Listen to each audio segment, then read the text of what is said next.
Hi, everybody. Welcome back to RPG Imaginings. Chaosium was gracious enough to share with me the basic role-playing universal game engine update that was recently released in PDF format a couple of weeks ago. And for those of you who are familiar with basic role-playing, and you certainly are if you've ever played RuneQuest or Call of Cthulhu, basic role-playing was originally designed, or I should say evolved from RuneQuest as a gaming system. And in the early 2000s, I want to say, or late 1990s, somewhere around there was a gold book that was released for the basic role-playing universal game engine. It has been out of print for a little while.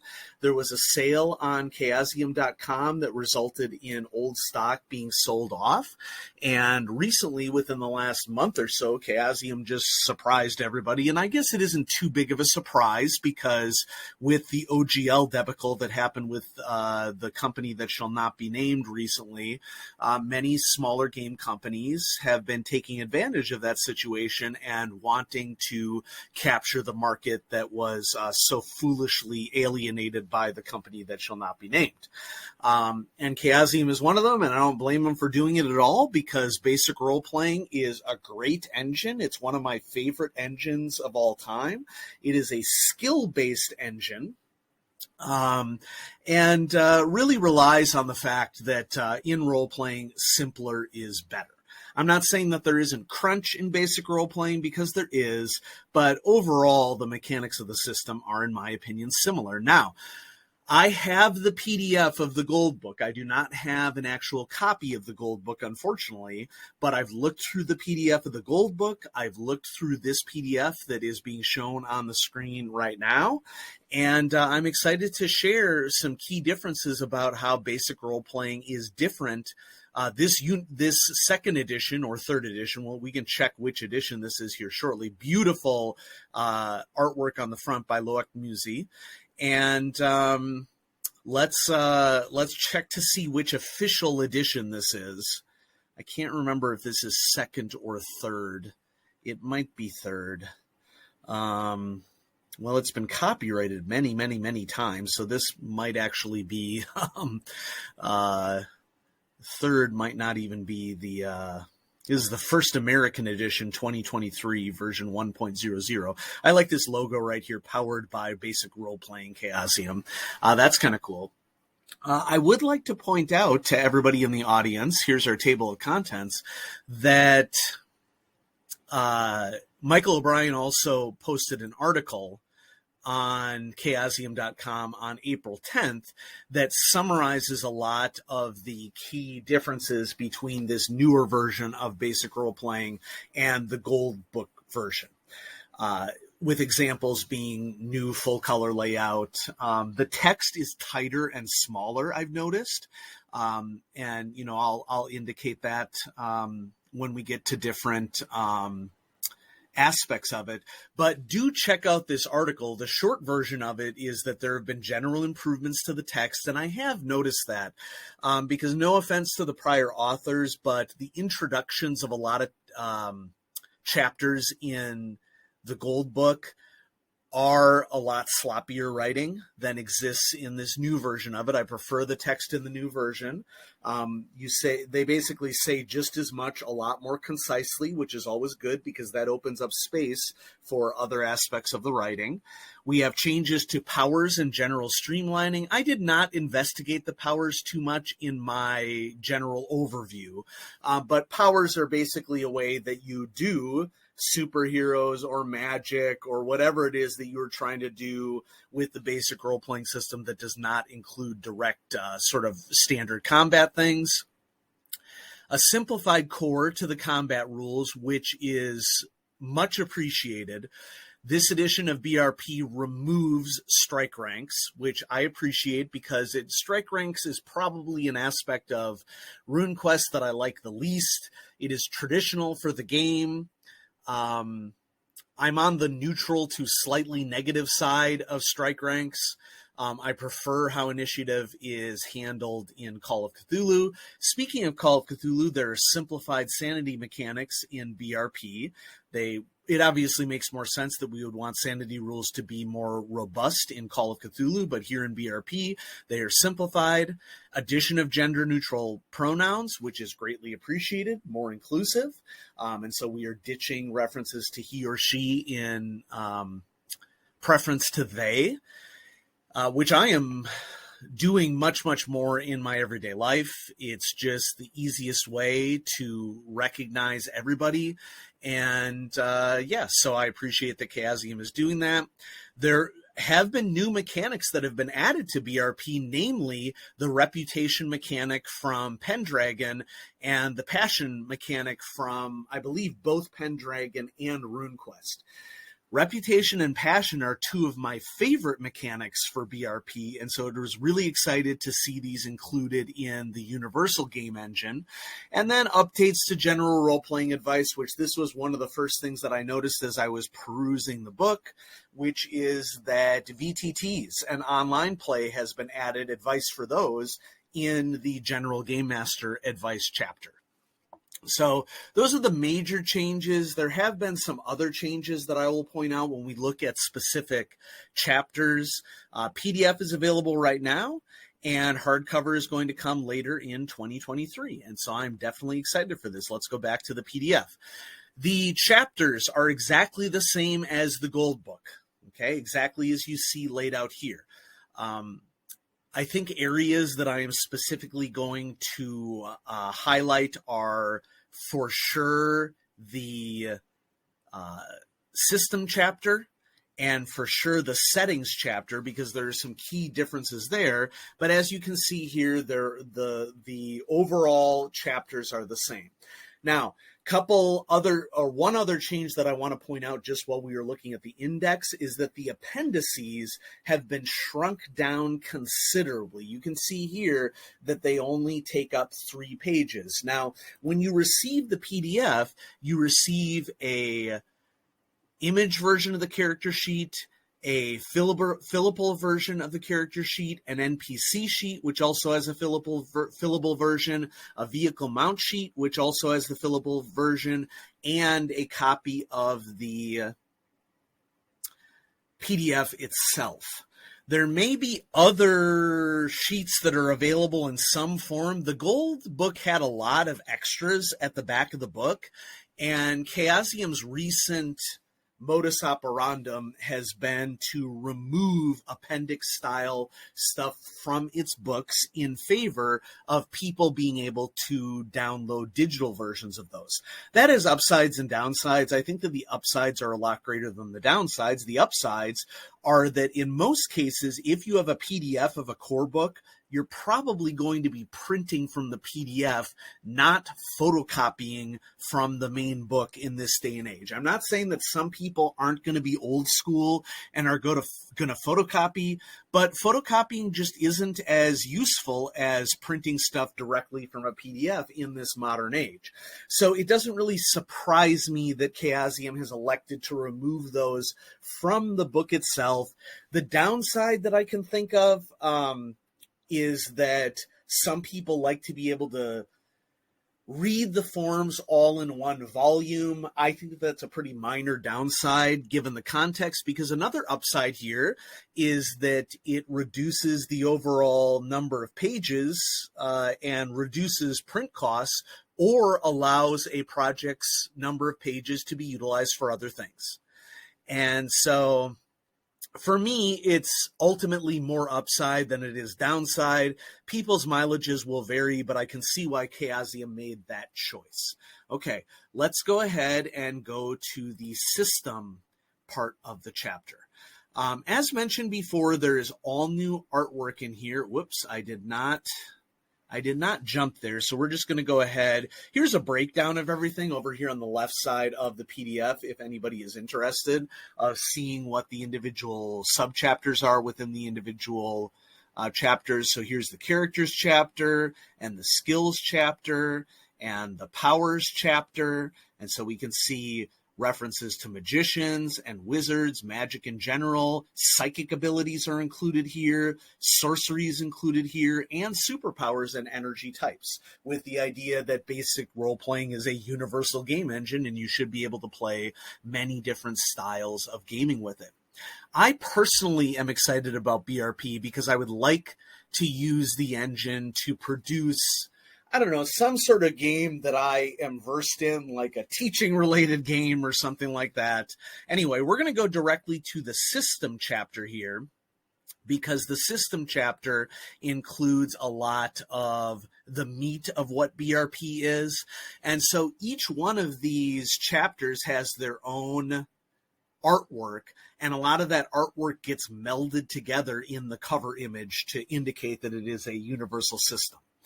The text is a smaller typeface than in the Gold Book.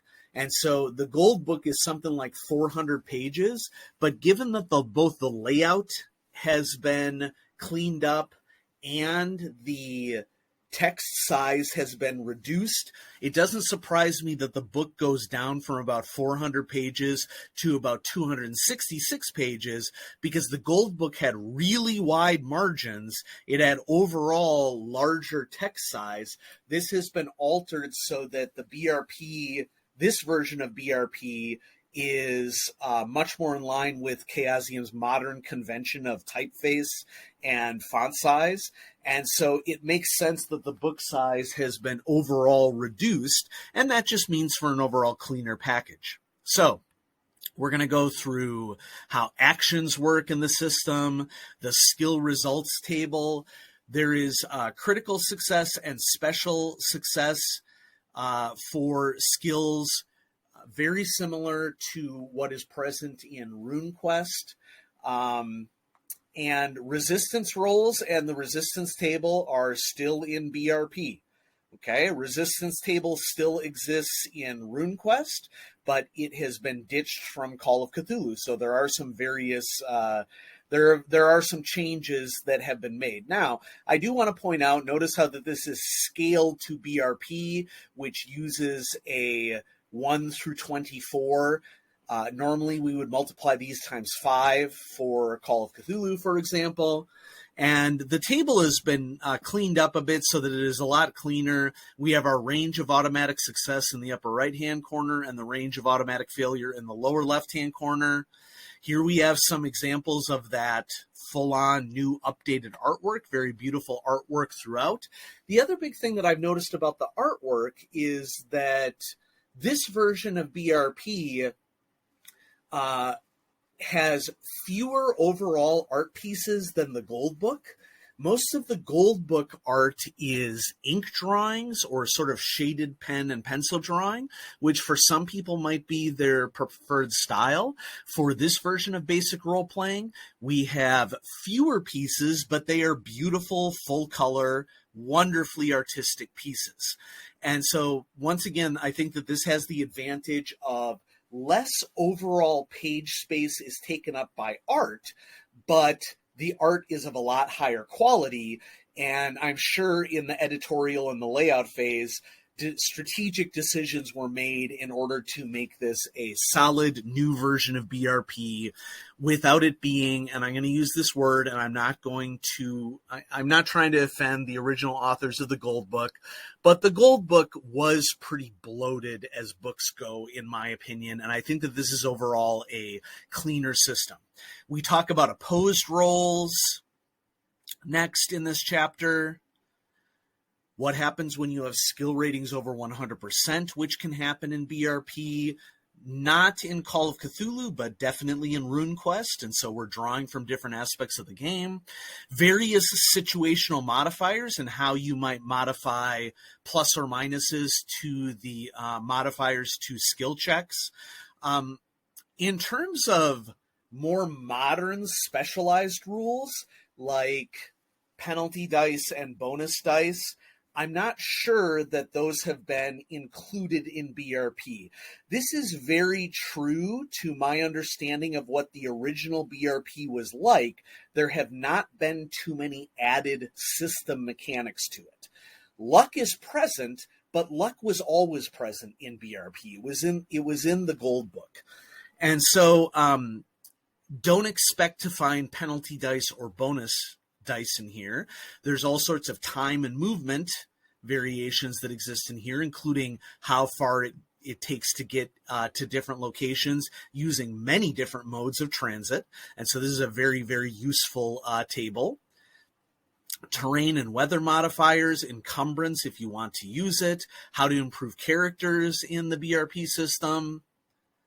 Another beautiful piece of artwork where we have this beautiful woman with a beautiful bird on her shoulder making like mystical or psionic style calculations. That's pretty cool. Aging and inaction, which is a very common aspect of Call of Cthulhu as a system. I think it's in RuneQuest too. Ooh, we're gambling in some way.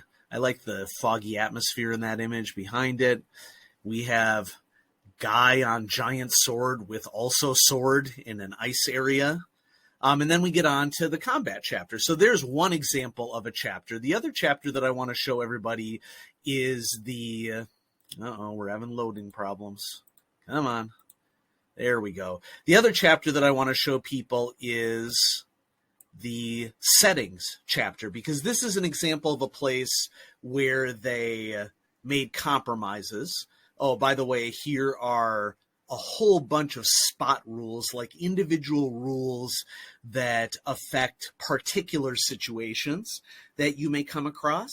What to do when cover's involved or darkness is involved. You can see that there are quite a few of these. You know, I was just having a really good discussion with my current play group about how Call of Cthulhu's fighting maneuvers mechanic is probably one of the best mechanics that was made for the game, and is so useful for as a play group for adjudicating weird things that are in this big chapter right here under spot rules. And so honestly, if I were doing BRP, I would probably just port in the fighting maneuver from Call of Cthulhu, being my personal preference. We have our equipment chapter, our armor chapter, all the way through artillery and vehicles. We have our game mastering chapter. And then finally, let's get to the settings chapter right here is one thing that I want to showcase. Now, there is a major change that has happened in the setting chapter, and I think part of the reason for it is because of an author change. So this is not so much a criticism as it is maybe personal preference for me. Much of the stat blocks for different settings that are listed here, so for example, we see on the screen Prehistoric Age and Bronze Age, are still there as they existed in the Gold Book. The one thing that is absent from each of these sections is that there used to be a section in the Gold Book that has inspiration that the authors drew for different settings, as in references to movies and books. And I always appreciate that in any role-playing setting, because it allows you to go and find media that has been produced by other authors and artists that you can look at for inspiration. That has been removed from the setting chapter, I think largely because the authors of the Gold Book were not involved in any way in this reauthorization of BRP.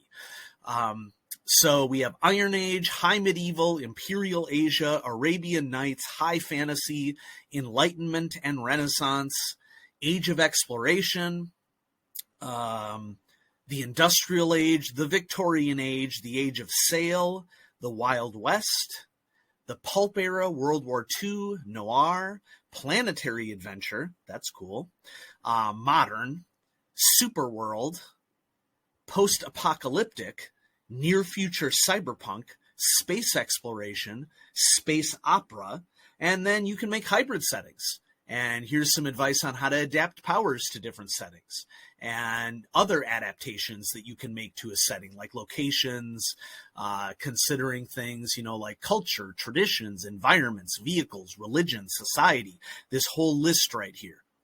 Allegiance as a mechanic. Wow, a wonderful painting of an individual sitting atop a dragon. Cool. Looks like the individual is looking behind them. Passions are included in this chapter, which that's drawn largely from RuneQuest, and also Pendragon, which the Pendragon at Chaosium Con recently, the Pendragon starter set was shown in mock-up format. And then I think they had a seminar on it, but it is coming soon, hopefully. And so passions includes things like loyalties and inspiration, despair, and then we get into reputation, which reputation is a major mechanic in Pendragon. Hugely important mechanic because arguably Pendragon is based around you going about improving your reputation. Here we have some sci-fi artwork with alien thing with glass around it, many eyes, creepy. And so information on how to use reputation, sanity. That's cool. So we got to sort of have like mechs here or robots. Wizard or cybermancer of some kind controlling technology. That is a fun art piece. Time expired, so this is looking like it's post-apocalyptic or far future because we have a meter here, and then we get into the creatures chapter. And so, yeah, that's our look at the new BRP. I am hugely excited to get this book into my hands when it comes out in physical form. And thanks again to Chaosium for sending me this PDF for review, and I hope that gives all of you in the audience a bit of what to expect in Basic Role-Playing Universal Game Engine, the most recently released version of it. I think it's also noteworthy to point out here that Chaosium is releasing this right now because they plan to have a system document that you can publish through DriveThruRPG for the Basic Role-Playing system. And so keep an eye out for that because Chaosium's Miskatonic Repository and Johnstown Compendium have been hugely successful. I certainly have benefited from publishing through the Miskatonic Repository. Check the description below. I have a silver best-selling scenario, test subjects. I have an add-on to test subjects that you can purchase called the Layer of Lothus, which basically just expands test subjects to be a combination of mystery and exploration as well as direct interaction with a mythos civilization. And then I also have a copper best-selling document that is my impressions of running a Call of Cthulhu campaign for over 55 sessions and techniques that I use to keep that campaign going and how we dealt with character retirement and bringing in new characters. And so, yeah, check that out. Information on how to purchase those is in the description. And so there it is. Thanks, everybody, for watching RPG Imaginings. Have a great day.